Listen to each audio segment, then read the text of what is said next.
Welcome back, everyone, to the Deep Dive. Ready for another fascinating journey? Always. Today, we're going to tackle something that sounds deceptively simple. But trust me, it's a core concept in both data science and machine learning. Ooh, I like where this is going. I'm intrigued. It's all about proximity. Now, before you think we're just talking about physical distance, hang tight. We're going way beyond measuring miles on a map. Exactly. Because in the world of data, proximity takes on a whole new meaning, right? Absolutely. Imagine for a second trying to group stars based on their characteristics, like their brightness, temperature, Or size. think about those recommendations you get online. Oh yeah, like when Spotify seems to know your musical taste better than you do. Exactly. It all boils down to figuring out which things are close to each other in a space defined by their data. It's like creating a map, but instead of cities, we have data points, and the distances represent how similar or different those points are. So proximity in data science and machine learning isn't just about physical location. It's about understanding how alike or different things are based on their features, their characteristics. You got it. And this concept, this idea of measuring closeness in the data world, it's the foundation for so many things. Like what? Give us some examples. Well, think about things like recommending products to customers, grouping genes with similar functions, or even spotting patterns in financial markets. I'm starting to see how this proximity thing is way more important than it might sound at first. But how do we actually measure it? I mean, what are the tools of the trade when it comes to quantifying how near or far data points are from each other? Now you're getting to the heart of it. We often talk about two key concepts: distance and similarity. Are those just different words for the same thing, or is there a subtle difference? They're like two sides of the same coin, really. Distance tells you how far apart two data points are in our multidimensional space, while similarity tells you how much they resemble each other. Okay, so if I have two data points that are super close together, their distance would be small and their similarity would be high. Exactly. You're getting it. They're inversely related. This is starting to click. Yeah. But how do we make sure these distance and similarity measures actually make sense, that they're, mathematically and logically sound? Great question. It's like any game, there are rules we have to follow. And when it comes to defining distance in a way that's useful for data science and machine learning, there are four essential properties it must satisfy. Okay, lay it on us. What are these rules of the game? Well, first off, the distance between 2 points can never be negative. Makes sense. Can't have a negative distance, right? Right. It's like saying you traveled negative miles. Exactly. It just doesn't make sense in the real world, and it doesn't make sense in data space either. All right, what's rule number 2? If the distance between 2 points is 0, they got to be the same point. Identical. Okay, so if two houses are 0 miles apart, they're the same house. You got it. All right, on to rule number 3. Rule number 3 is all about symmetry. The distance between point A and point B should be the same as the distance between point B and point A. It shouldn't matter which one you start from. It's like driving between two cities. The distance is the same no matter which city is your starting point. Absolutely. And finally, we get to the fourth rule, which is often the trickiest one to wrap your head around. Oh, I love a good challenge. Hit me with it. What's this mind-bending rule? It's called the triangle inequality. Triangle inequality.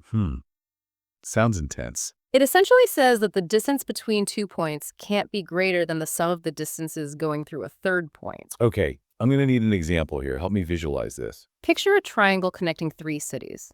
The shortest route between 2 cities is always going to be the direct route, never the route that goes through the third city. I get it. It's like if you're trying to get from Los Angeles to San Francisco, it wouldn't make sense to fly to New York first, right? Yeah, right. I'd be adding unnecessary distance. Exactly. And you'd be breaking the triangle inequality. It's a fundamental concept in geometry, and it plays a big role in how we define distance in data science and machine learning. This is fascinating. It seems like even something as seemingly simple as distance has these hidden layers of complexity when we start talking about data. Absolutely. And these rules become even more critical when we start dealing with high-dimensional data, where visualization becomes really difficult, and we need to rely on mathematical formulas to compute distance and similarity. High-dimensional data. That sounds like a whole other can of worms. I have a feeling we'll be diving into that soon. Oh, you bet we will. But for now, let's stick with these fundamental rules. They're the building block for understanding proximity in data science and machine learning. This has been incredibly insightful so far. We've laid the groundwork, but I'm already itching to explore more. What kinds of distance and similarity measures do data scientists and machine learning specialists actually use in the real world? Well, that's a great question, and it's something we'll definitely dig into next time. Stay tuned, folks. Okay, so no magic formula, Hmm. just the right tool for the job. Can you walk us through some examples of these tools and when you might choose one over another? Absolutely. Let's start with one of the most common and intuitive distance measures, Euclidean distance. You know, it's essentially the straight line distance between 2 points. Like what you'd measure with a ruler. Exactly.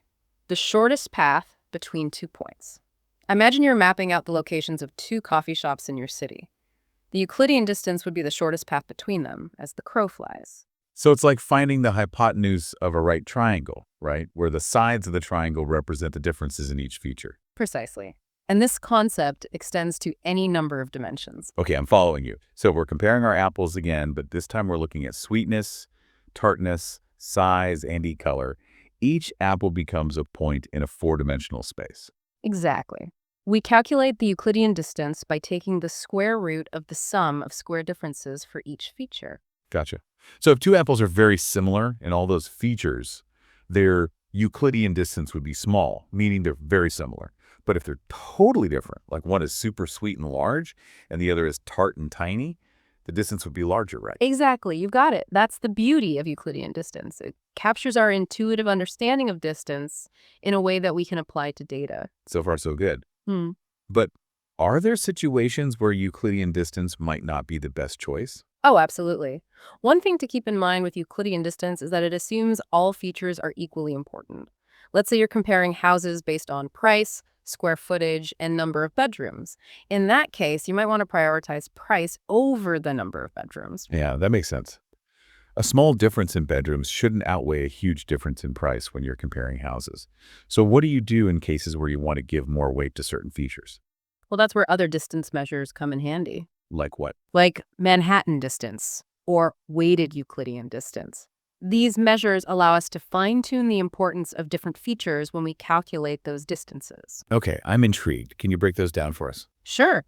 Manhattan distance, sometimes called taxicab distance, is like navigating a city grid. Think about it. You can only move horizontally or vertically, not diagonally. I see. So instead of measuring that straight line distance, you're measuring the distance by walking along the city blocks. You got it. And it measures distance as the sum of the absolute differences between features. So that's Manhattan distance.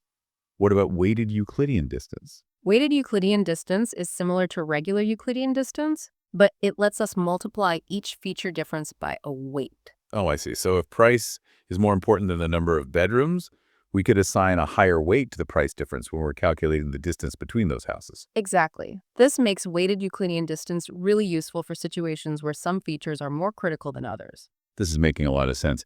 But what about similarity measures? Are those completely different, or do they relate to these distance measures? Well, they're definitely related. They offer a slightly different perspective.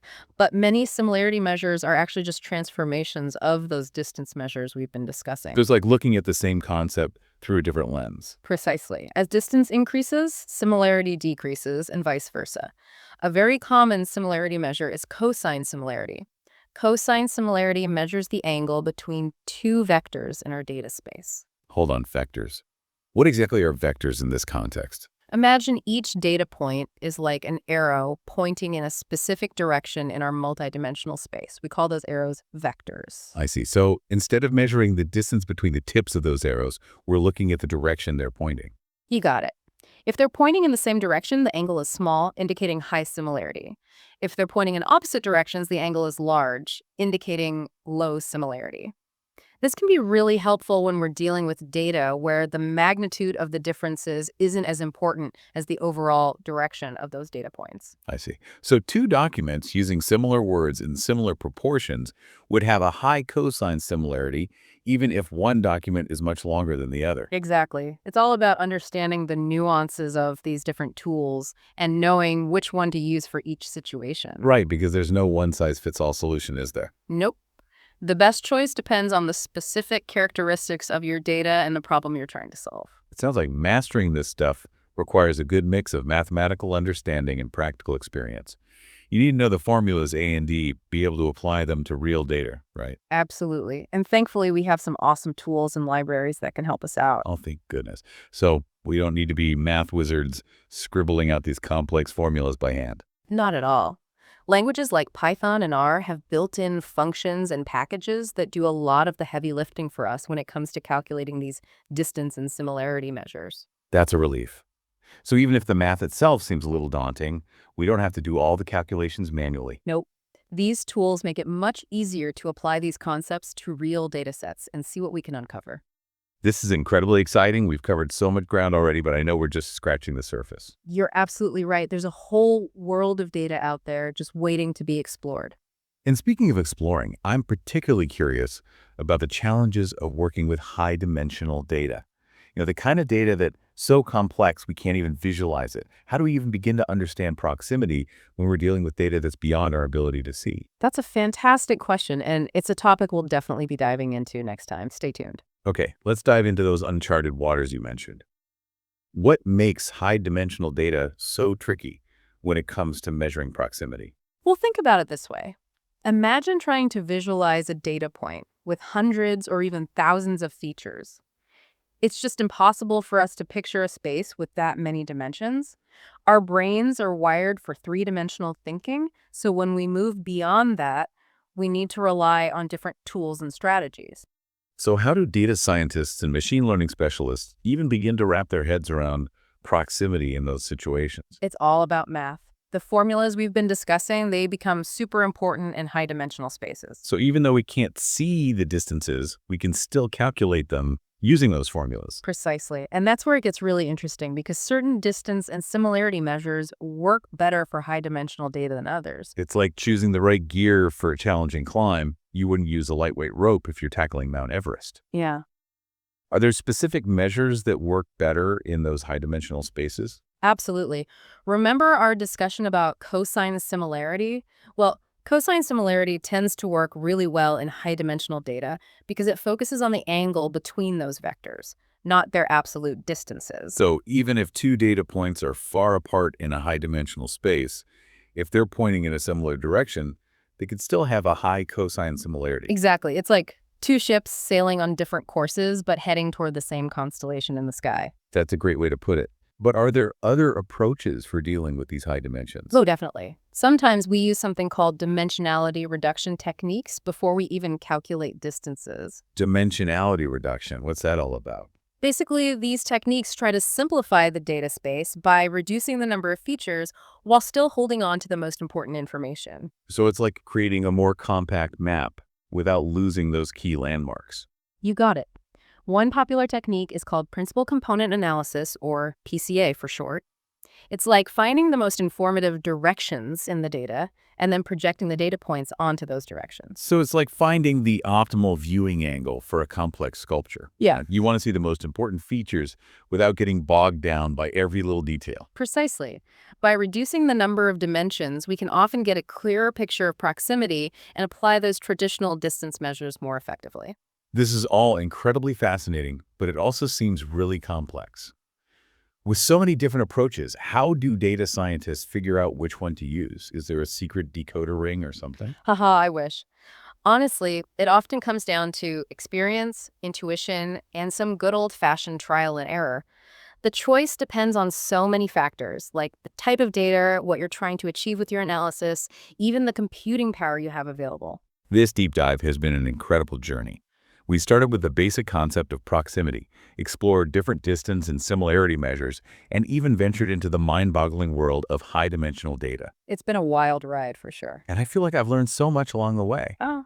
So as we wrap things up, I want to leave our listeners with a challenge. Now that you've got a better grasp of proximity, how could you apply these concepts to your own life or work? Could you use it to find hidden patterns in your finances, discover new music you might love, or maybe even optimize your daily commute? The possibilities are truly endless. The important thing is to keep that curiosity alive. Keep exploring, keep asking those questions, and never stop learning. You never know what amazing insights you might uncover. That's some great advice to end on. Thanks for taking us on this deep dive into the fascinating world of proximity. And until next time, keep those data fires burning.